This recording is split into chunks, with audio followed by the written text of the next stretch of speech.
Es el momento en que llegaba esta tarde a puerto la embarcación que traslada el cadáver del tripulante del velero que navegaba al norte de Gran Canaria. Han sido necesarias cerca de 20 horas de rescate. La embarcación ha sido trasladada al muelle deportivo en Las Palmas de Gran Canaria. Buenas noches. El fallecido se encontraba en un primer momento enredado en el mástil del velero. Cristina Quesada, fueron los buzos de la Guardia Civil quienes finalmente lograron rescatar el cuerpo. Sí, fue a eso de las 3 de la tarde cuando por fin se pudo proceder a este rescate tras las dificultades que encontraron los efectivos por el viento y por el mal estado del mar. El buque Miguel de Cervantes ya ha entrado en puerto con el cuerpo de ese tripulante fallecido en el velero de origen francés, y hasta ahora la Policía Judicial está a bordo del buque para hacerse cargo del caso. El velero ya ha sido remolcado hasta el muelle deportivo. La Fiscalía ha recurrido el auto del juez del caso Romina Celeste. Pide que el presunto asesino, en libertad desde el pasado viernes, tenga que presentarse en los juzgados diariamente. El sector turístico ultima los preparativos de Carafitur. Hoy en Gran Canaria, los empresarios extrahoteleros han pedido al gobierno que se cumpla la ley que regula el uso residencial del suelo turístico. Aseguran que cada vez hay más incumplimientos y que estos ponen en peligro el futuro de esta oferta alojativa. Aunque nosotros denunciamos actividades ilícitas y hasta incluso agresivas y ilegales. El precio de la vivienda en Canarias sigue al alza. Se incrementó en diciembre más de un 2% según la sociedad de tasación TINSA. La previsión es que siga subiendo, aunque más despacio a medida que la demanda se modere como consecuencia de la inflación y la incertidumbre económica. Yo vine a la jornada de puertas abiertas, a mí me enseñaron la cara bonita del centro, pero nadie tenía ni idea de lo que estaba pasando. Nos hemos encontrado un pozo abierto, una grieta de lado a lado de una clase, uralita. Denuncian el mal estado del centro al que cada día acuden sus hijos. Son miembros del AMPA del CEIP Granadilla de Abona, en el sur de Tenerife. Llevan más de 8 años pidiendo mejoras. La consejería asegura que ya cuenta con un plan para retirar el amianto. El carnaval ya toca a la puerta. Esta tarde, recepción de las aspirantes a reina en Santa Cruz de Tenerife. Un acto tradicional que recobra la ilusión tras años de limitaciones por la pandemia. Elena Falcón. Sin las anteriores restricciones, esta noche se ha repetido el recibimiento y la foto de familia del alcalde, en esta ocasión con las 36 candidatas, la más pequeña de tan solo 5 años.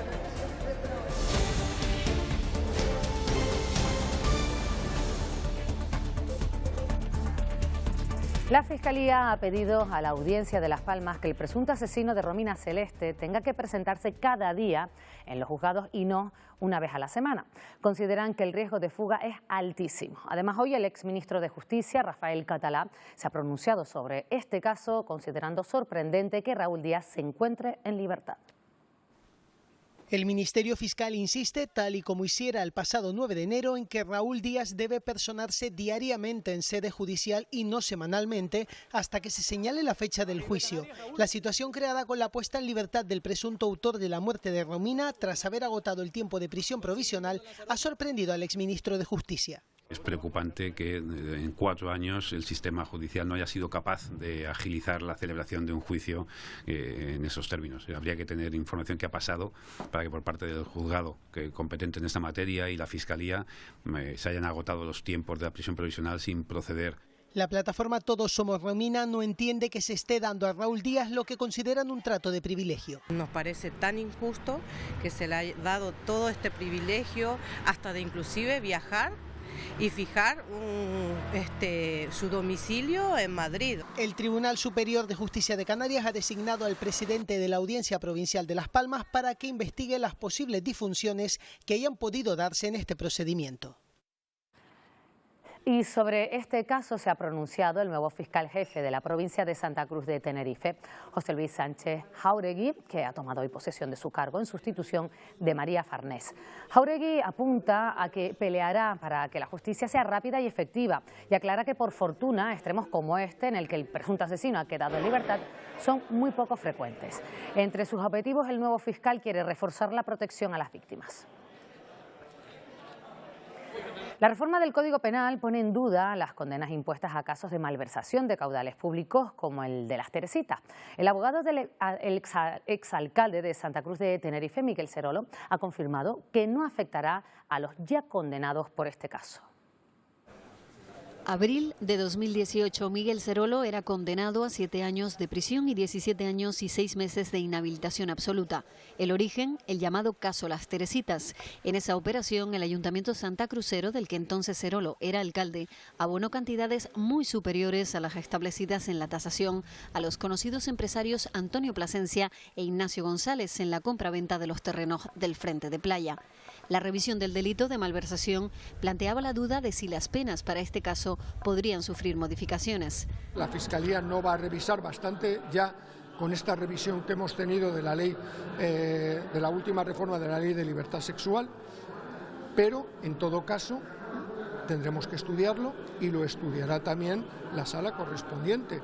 El abogado del exalcalde de Santa Cruz de Tenerife, Pedro Revilla, ha anunciado que no presentará la solicitud de revisión de pena. A día de hoy, los condenados se benefician del tercer grado o están a punto de terminar sus condenas.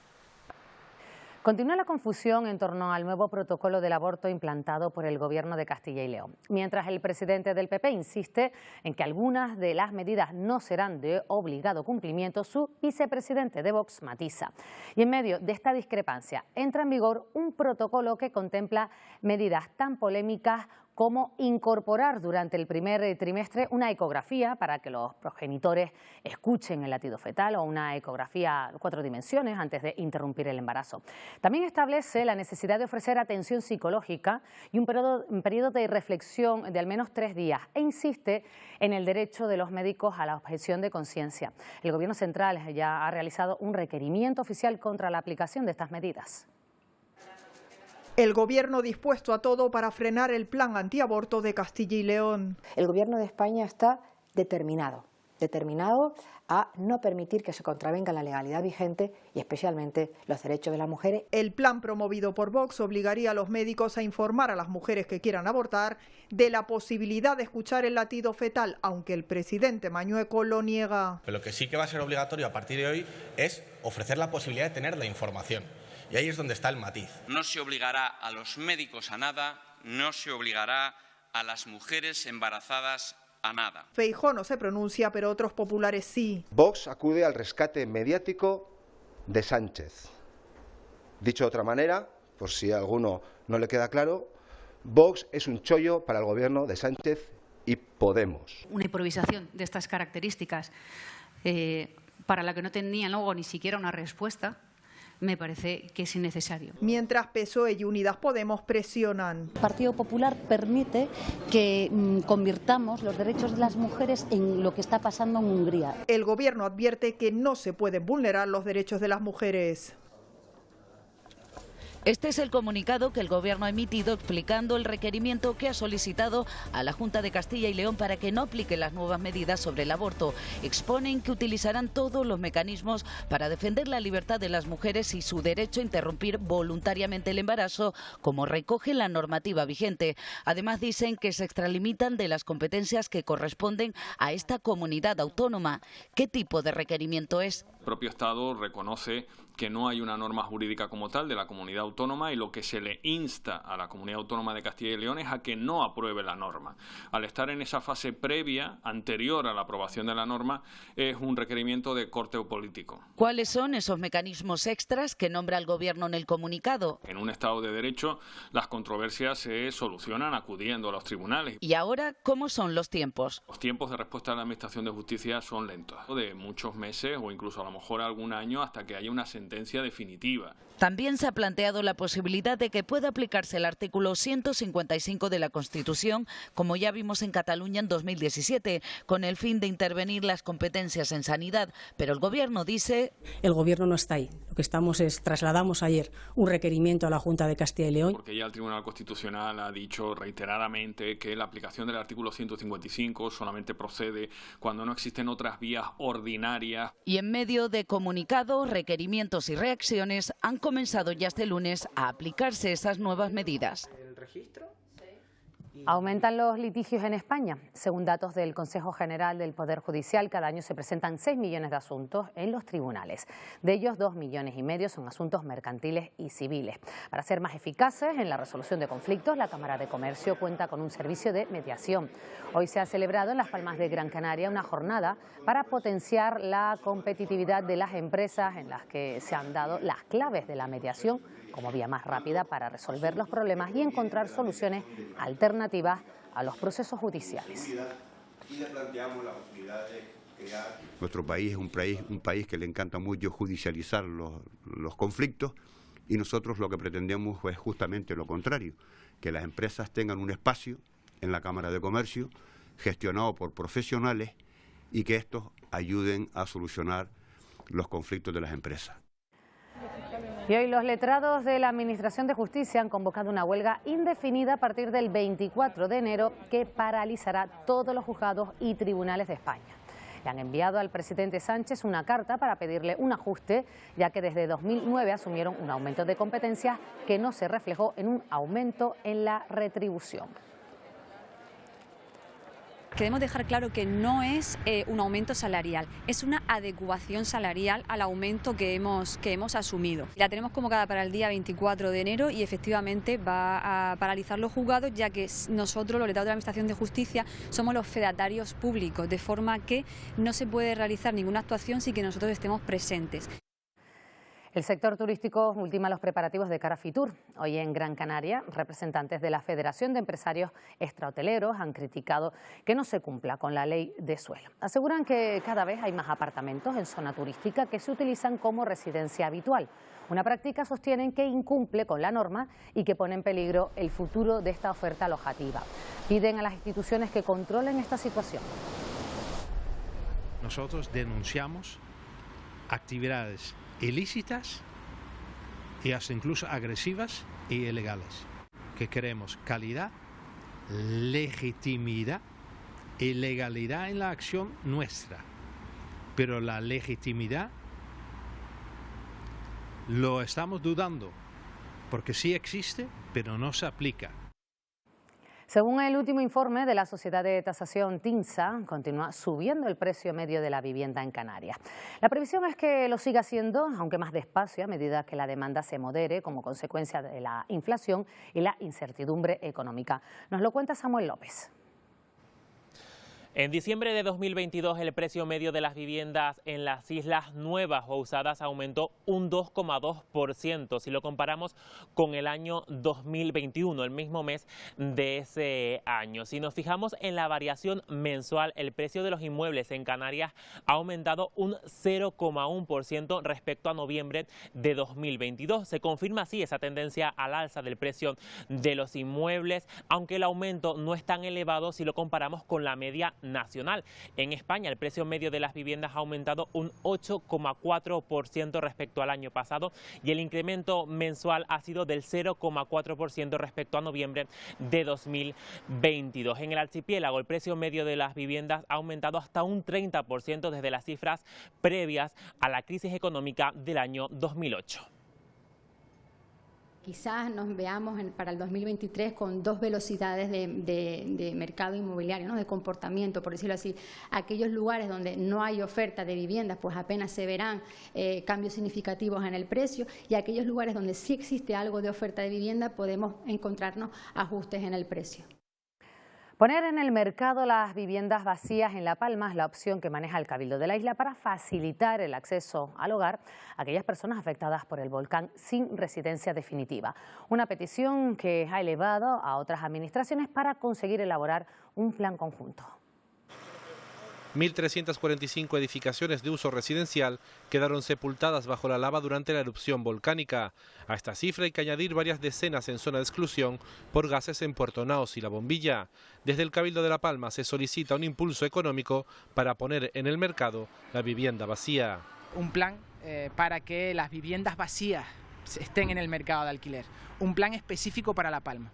Y es la apuesta que hacemos. Estamos ya trabajando en ese plan de la mano de la empresa pública del gobierno Visocan. El presidente del Cabildo ha destacado una imagen muy particular de la isla. Cualquier persona que salga en cualquier municipio de la isla de La Palma se dará cuenta que hay demasiada vivienda vacía, y la vivienda vacía quizás esté porque los propietarios no tienen la suficiente confianza para alquilarla. Por tanto, démosle esa confianza, trabajemos junto a los propietarios. La institución insular ha insistido en la necesidad de celebrar una reunión mensual para dar una respuesta adecuada a los afectados en materia de vivienda. 130 kilómetros de líneas eléctricas, 85 torres, 1.500 postes de madera y 19 centros de distribución. Es el balance de los daños que el volcán ocasionó al tendido eléctrico del Valle de Aridane. Se ha recuperado un 30% de la infraestructura dañada, la última entre la Cruz Chica y la Laguna. Para el tendido de la vía sobre las coladas se utilizará un sistema pionero.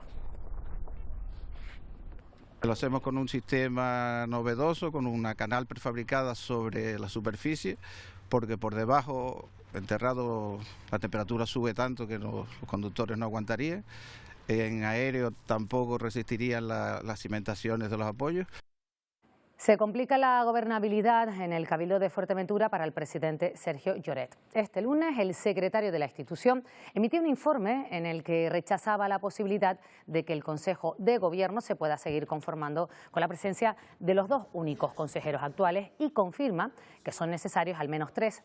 El secretario se pronuncia así ante las peticiones de Partido Popular y Coalición Canaria, después de que en el último Consejo de Gobierno se licitaran varios contratos solo con el voto de Lloret y Juan Nicolás Cabrera. PP y Coalición Canaria han solicitado una junta de portavoces extraordinaria y urgente para tratar este asunto. Pedíamos la dimisión del señor Sergio Lloret porque lo veníamos advirtiendo desde el 30 de enero, en el último pleno lo hacíamos constar en el acta como ruego, que no convocara consejos de gobierno hasta que no se tuviera las garantías jurídicas. El Consejo de Gobierno no se puede convocar en un número inferior a 3 y por tanto los consejos de gobierno celebrados hasta el momento son los acuerdos nulos de pleno derecho, también lo dice el secretario.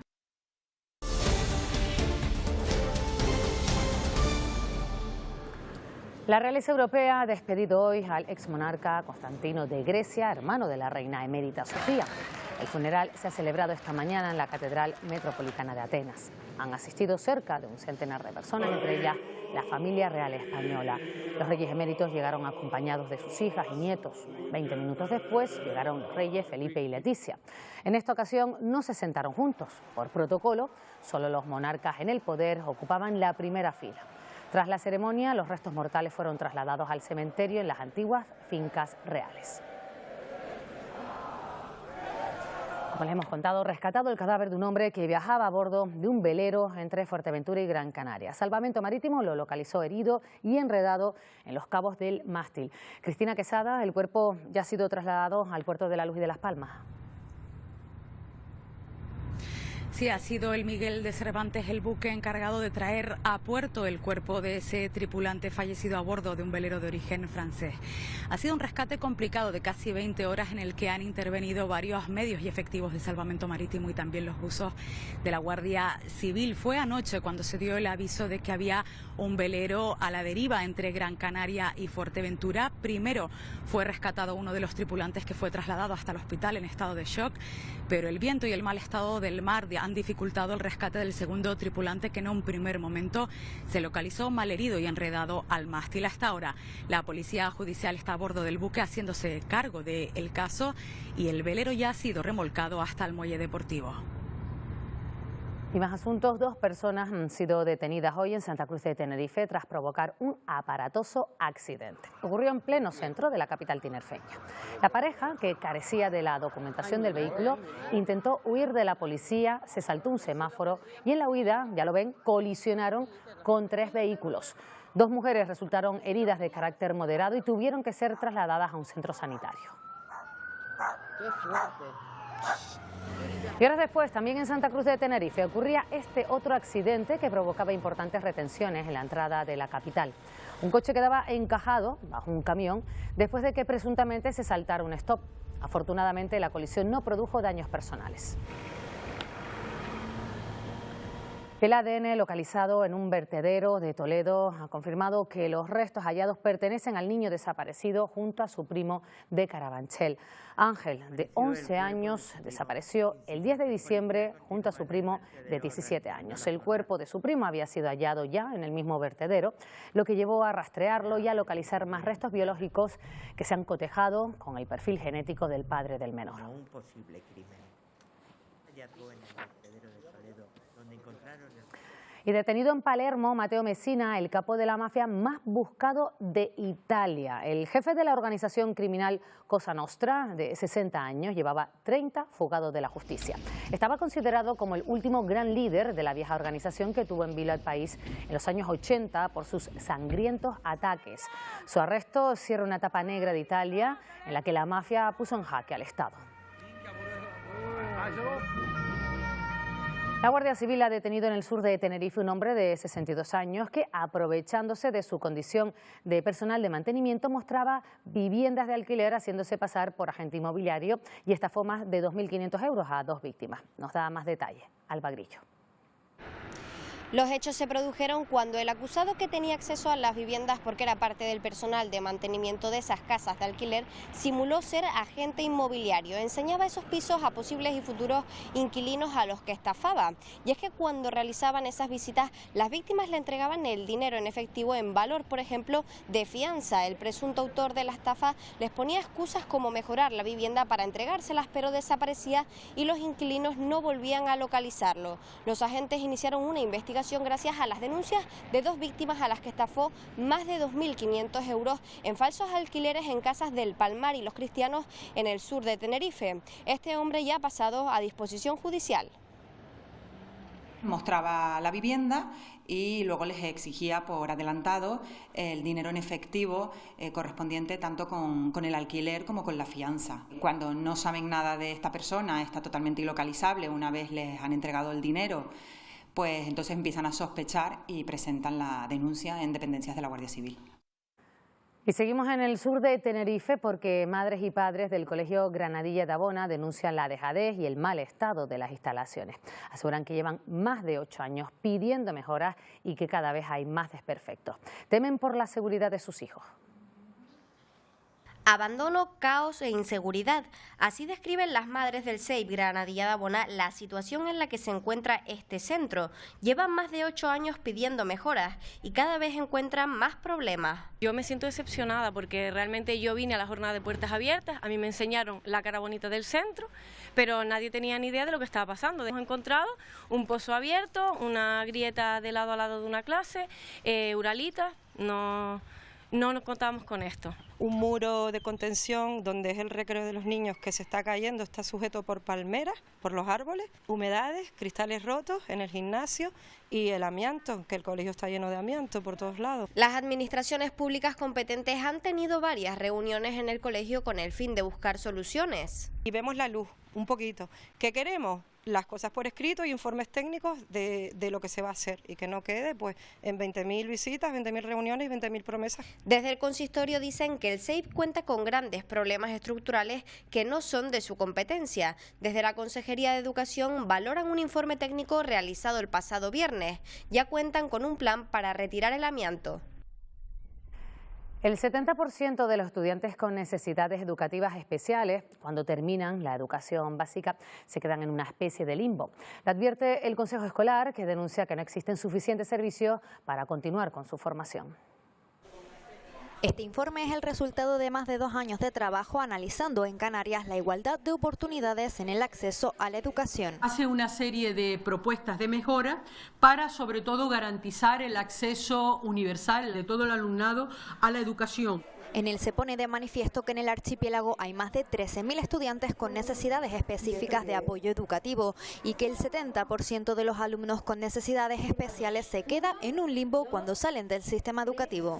Falta coordinación. O sea, los padres de los centros educativos donde están sus hijos incluidos en aulas en clave o centros de educación especial desconocen, por ejemplo, que hay una serie de entidades que garantizan, que buscan que la empleabilidad de la persona con discapacidad lo acompaña.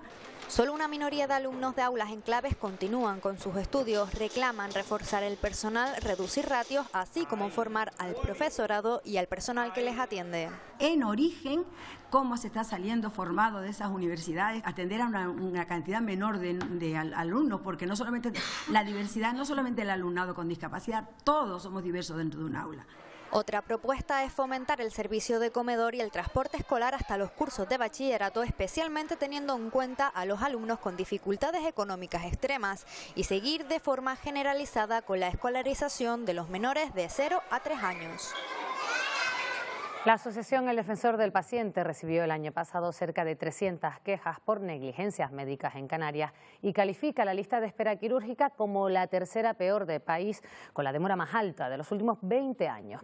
La Consejería de Sanidad niega este dato y destaca que la asistencia COVID ha perjudicado la actividad quirúrgica en toda España. Solo Cataluña y Aragón tienen peores datos según el Defensor del Paciente, y en las islas las operaciones se demoran una media de 144 días. Hay 33.000 canarios esperando por su intervención, 5.500 más en un año. Y las reclamaciones, que se refieren a listas de espera, pero sobre todo a urgencias hospitalarias, incluyen 31 casos con defunciones.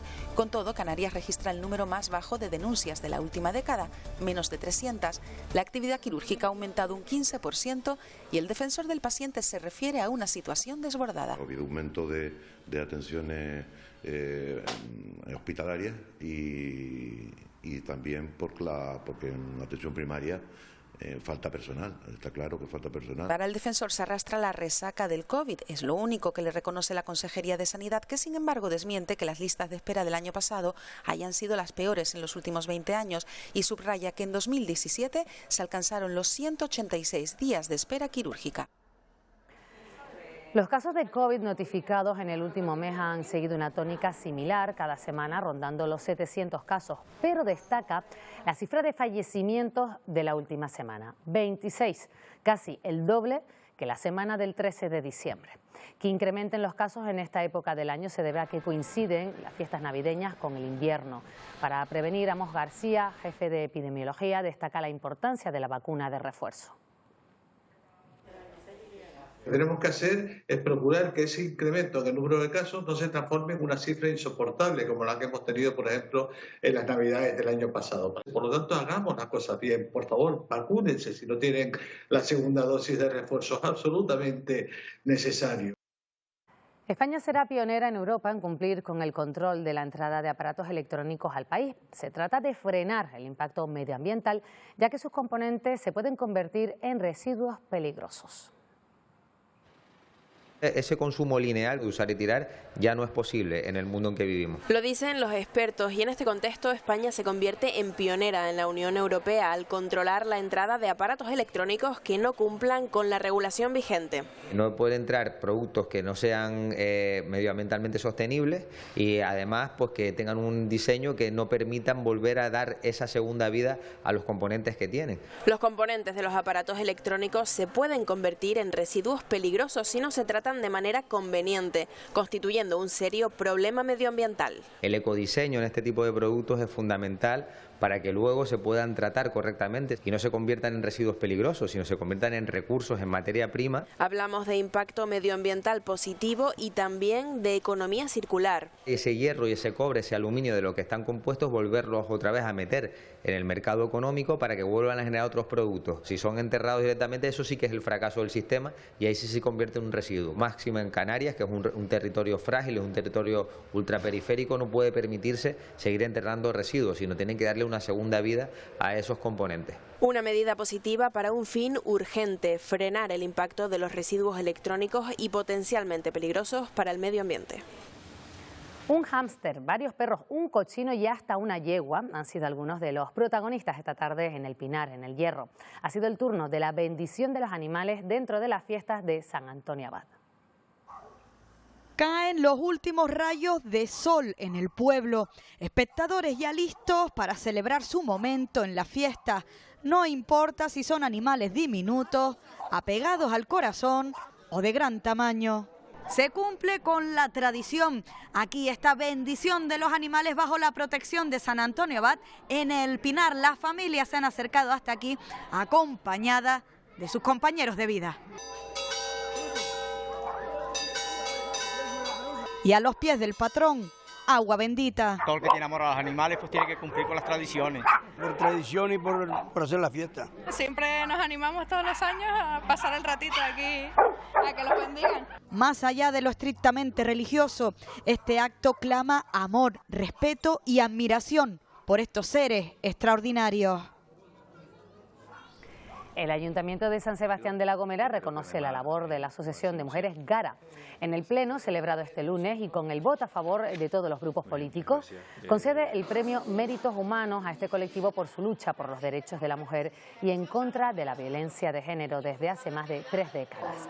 La entrega del reconocimiento tendrá lugar durante la celebración del acto institucional el 20 de enero, día grande de las fiestas patronales del municipio capitalino. Reconocer una labor social, una labor muy importante en un tema muy sensible como es la violencia de género, en una asociación, un colectivo que tiene una historia muy importante a nivel insular, con una trayectoria impecable, como digo, desde el año 1991.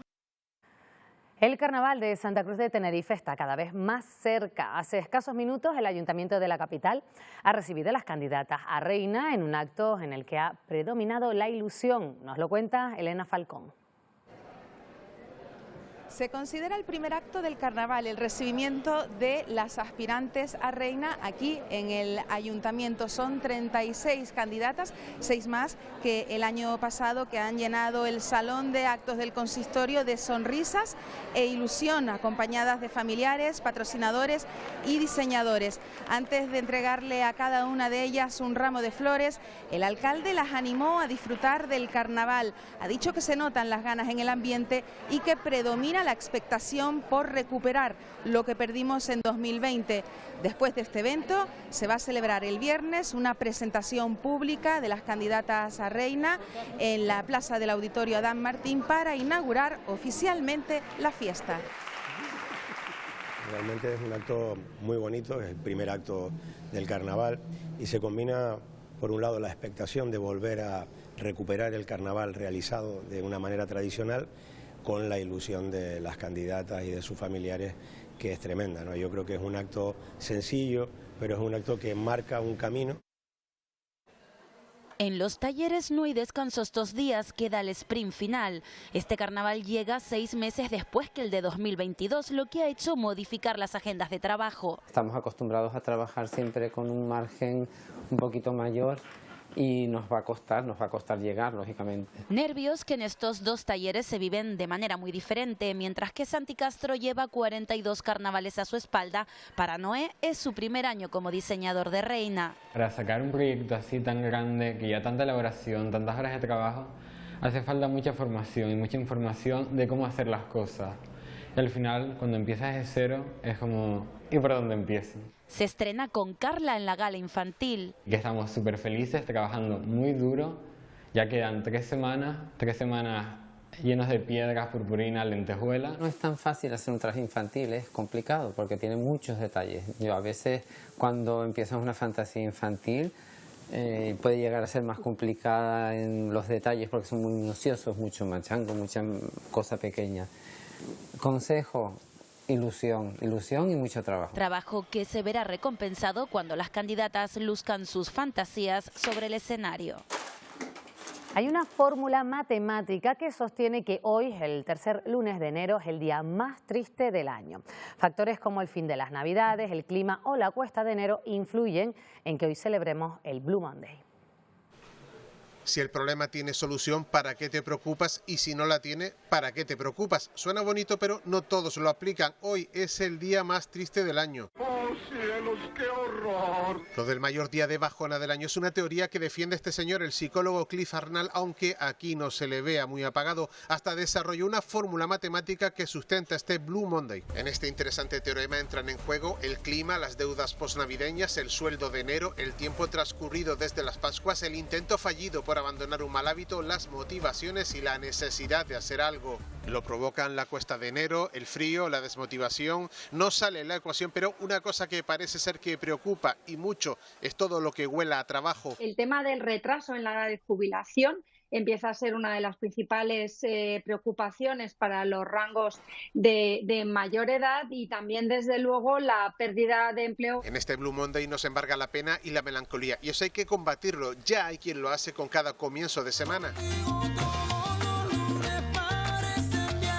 También se puede hacer colocando a nuestro cerebro en la senda correcta. Estamos continuamente generando pensamientos que nos hacen estar mal, porque estamos en automático. Permitimos que nuestra mente coja el mando de la nave cuando es un fatal gobernante, ¿no? No es lo que te pasa en la vida, sino lo que haces con eso que te pasa. Y desde ahí lo que nos queda es aprender a gestionar. Cuestión de carpe diem, de Hakuna Matata o de lo que los mentores nos propongan. En los deportes, el plato fuerte del fin de semana fue la Supercopa de España, que se llevó el Barça. Nuevo título para Pedri como azulgrana.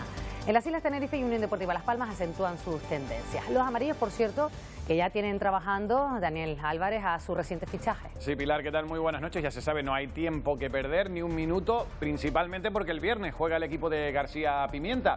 Primer día de cosas, baloncesto, voleibol y balonmano, porque acaba de anunciar hace solo unos minutos una incorporación el Rocasa Gran Canaria. Ya no están de Blue Monday. Bueno, nos lo cuentas enseguida, Dani, ¿de acuerdo? Que estamos contigo en tan solo unos minutos con los deportes. Y bueno, empezamos la semana, ¿no? Vamos a hablar ya del tiempo. Pues vayan preparando el paraguas por el norte. Eso sí, Victorio Pérez, adelántanos la previsión. ¿Será por el norte por donde caigan esas lluvias? Eso es, Pilar, y serán varios días de lluvia débil. Eso sí, no nos afectarán las borrascas y el temporal de viento, mar, nieve y lluvia que está previsto en la península. Mañana tendremos poco sol, muchas nubes, viento alisio y temperatura invernal, especialmente en las medianías y zonas altas, en zonas de cumbre. Lloverá de forma débil, eso sí, al menos en parte del norte y este de las islas de mayor relieve. Lo vemos isla por isla después de los deportes, y en una hora menos nos vamos a los barrancos a ver toda esa agua que tienen después de las lluvias de estos días. Hasta ahora. Y hoy nos despedimos recordando a uno de los mejores grupos de la historia de la música, los Beatles, porque hoy es su día.